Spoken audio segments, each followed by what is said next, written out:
Bien, una vez que hemos analizado los orígenes del término soberanía, vamos a analizar el concepto de soberanía. Etimológicamente, la palabra soberanía significa lo que está por encima de todo, por lo que el concepto que se le ha dado a la palabra soberanía está relacionado con el poder que está por encima de todos, es decir, el poder que no admite limitaciones o determinaciones jurídicas de ningún tipo. Por ello, Felipe Tena Ramírez nos comenta que debemos llamar soberanía a la facultad de autodeterminarse mediante la expedición de una ley suprema que tiene una nación. Ahora bien, hay que recordar que el concepto soberanía ha estado presidido de un debate histórico en torno a su naturaleza y sus atributos, por lo que la palabra en sí misma es susceptible de tener varios significados. No obstante lo anterior, para efectos de nuestra materia y de acuerdo a lo que precisa el propio Felipe Tena Ramírez, el concepto predominante de soberanía se encuentra basado en la doctrina europea, que significa la negación de toda subordinación o limitación del Estado por cualquier otro poder, el concepto negativo que se traduce en la noción positiva de una potestad pública que se ejerce autoritariamente por el Estado sobre todos los individuos que forman parte de un grupo nacional. Estas dos nociones, que en realidad no son sino aspectos de una sola idea, engendran las dos características más importantes de la soberanía, como lo es la independencia y la supremacía. La independencia principalmente atiende a las relaciones internacionales, es decir, a los vínculos existentes entre el Estado con otros estados o naciones, por lo que se dice que el poder soberano de un estado solamente existe siempre que existan bases de igualdad con relación a los demás estados soberanos. Consecuentemente, en la medida que un estado se haya subordinado a otro, su soberanía se ve mermada o se desvanece. La independencia, en consecuencia, es la cualidad de la soberanía exterior. Ahora, por cuanto hace a la supremacía, esta se refiere exclusivamente a la soberanía interior, por cuanto a que la potestad del Estado se ejerce sobre los individuos y las colectividades que están dentro de la órbita del propio Estado. La soberanía interior entonces implica un superlativo, mientras que la soberanía exterior es un comparativo de igualdad. En este sentido se dice que ninguna potestad superior a la suya en el exterior, pero ninguna potestad igual a la suya en el interior. En este sentido, entonces, se establece que tanto la independencia como la supremacía son las dos características o los dos aspectos más importantes de la soberanía. Ahora bien, el concepto de soberanía puede variar dependiendo de cuál de las corrientes o teorías sea la que a partir de la cual se conceptualice a la soberanía, y en este sentido encontramos que en Europa se solía localizar al Estado como el titular del poder soberano, con el fin de esquivar este modo peligroso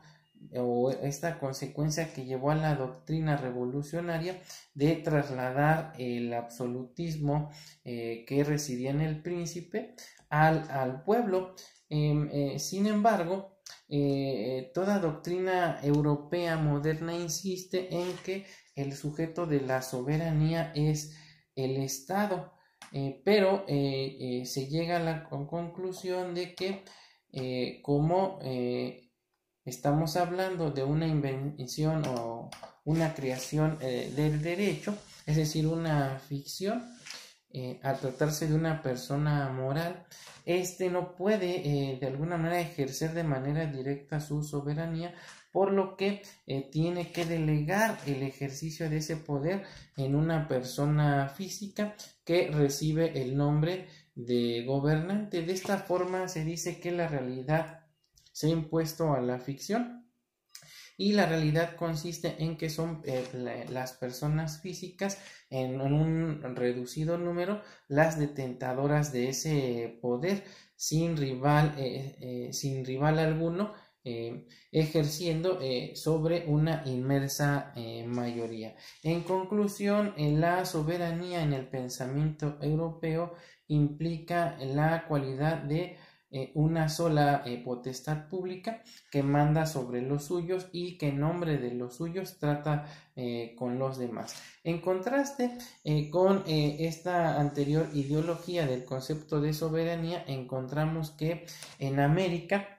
el concepto de soberanía está relacionado con el término nación o pueblo en un sentido sociológico como un grupo humano real y coherente que decide darse una organización jurídica y política, creando así al derecho que a su vez le da vida al Estado como una persona moral. Sobre todo las ideas que de alguna manera van a influir para que las constituciones americanas de alguna manera reconozcan que esa soberanía reside en el pueblo, encuentran su sustento en el pensamiento de Juan Jacobo Rousseau, quien, recordemos, decía que la soberanía no es más que la misma voluntad general que reside en el pueblo o en la nación, que constituye la fuente de la normación jurídica, primordialmente de la constitucional. Esa voluntad general entraña un poder de autodeterminación y autolimitación, lo que implica que sobre ella no existe ni debe existir ninguna otra voluntad. En este sentido, el concepto de soberanía popular o nacional tiene como único titular de la soberanía al pueblo o a la nación. El titular originario de la soberanía se dice hizo uso de tal poder cuando se constituyó en Estado jurídicamente organizado. Para ese fin, el pueblo soberano expide una ley fundamental llamada Constitución, en la que, como manera estrictamente constitucional, consignó la forma de gobierno, crea los poderes públicos con sus respectivas facultades, pero además reserva para los individuos cierta zona inmune a la invasión de las autoridades, es decir, los derechos públicos de las personas que la Constitución llama garantías individuales en su momento y ahora derechos humanos. De lo anterior podemos llegar a la conclusión entonces que en la Constitución mexicana se retomó el concepto de soberanía sustentado en las ideas de Juan Jacobo Rousseau. De esta forma, el artículo 39 de la Constitución Política de los Estados Unidos Mexicanos hace referencia a que la soberanía nacional reside esencial y originalmente en el pueblo, por lo que todo poder público dimana del pueblo y se instituye en beneficio de este. Asimismo, el pueblo tiene en todo tiempo el inalienable derecho de alterar o modificar su forma de gobierno. En este sentido, entonces, se puede decir que la idea de soberanía que se plasmó en la Constitución de 1857 se trasladó íntegramente a la redacción del actual artículo 39 de la Constitución Federal, mismo que tomó sus bases de la idea de pueblo de Juan Jacobo Rousseau, del cual se desprende, al menos en su aspecto filosófico, que la soberanía reside original y esencialmente en el pueblo. Luego entonces esta comunidad de personas que forman parte de una nación o de un pueblo decide de alguna forma renunciar a parte de su libertad para conformar un contrato social o una asamblea general y a partir de ella dar nacimiento a una norma fundamental que recibe el nombre de Constitución, estableciendo a su vez su forma de gobierno o lo que conocemos como un poder